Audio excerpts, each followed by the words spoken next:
Prachtgroep, ja, heeft zijn school niet afgemaakt en krijgt nooit geen echte baan. Blonder snor, zonder doel in het leven, krijgt nooit geen echte baan.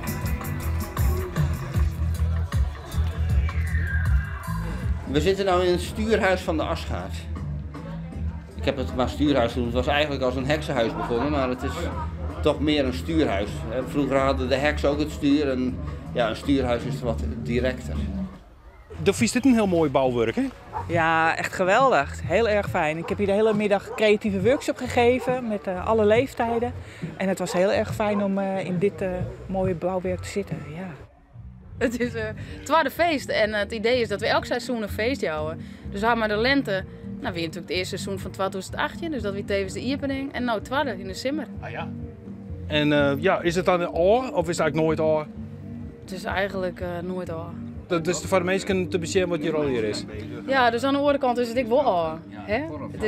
Het is een proces, maar het gaat vaak om de weidenheid. Want dat is tevens de manier, het moment wanneer mensen instappen kennen en ik iets toevoegen kennen. Ja, want iedereen kon hier nou ja, wat rond tajekje, zij het een bouwwerk of wat opromje of het vrijwilligerswerk, dat weer de bedoeling toch? Ja, dat klopt inderdaad. Dat het in de Grutte geheel past, maar natuurlijk wel in overleg. En dat het in de Noordse mythologie past. In onze visie, dan is er hele hoop mogelijk.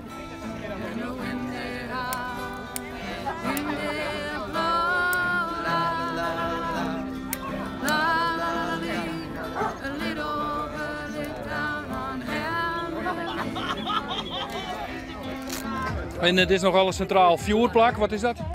Ja, dit is zeg maar de centrale as. Hè? De centrale as. Hè? De centrale as van Asgaard. Ja, van de Asgaard. En dat is in dit geval dus een vuurplaats. En daarom is dat stuurhuis belangrijk dat hij zicht heeft op dat vuur, zodat ze het ja, kunnen besturen. Wat is dit? Dat is een ouderwets skiethuis. Een composttoiletje hebben ze hier gebouwd zelf. En dan kan je dus gewoon op de bril gaan zitten en in de ton komt het dan. En dan hoef je niet door te trekken, alleen maar een handje zaagsel. Oh. En dat wordt gebruikt om compost van te maken. En hij is er al op zitten? Ja, zit heerlijk. Regelmatig, ja. Ik ben oude zeiker, dus...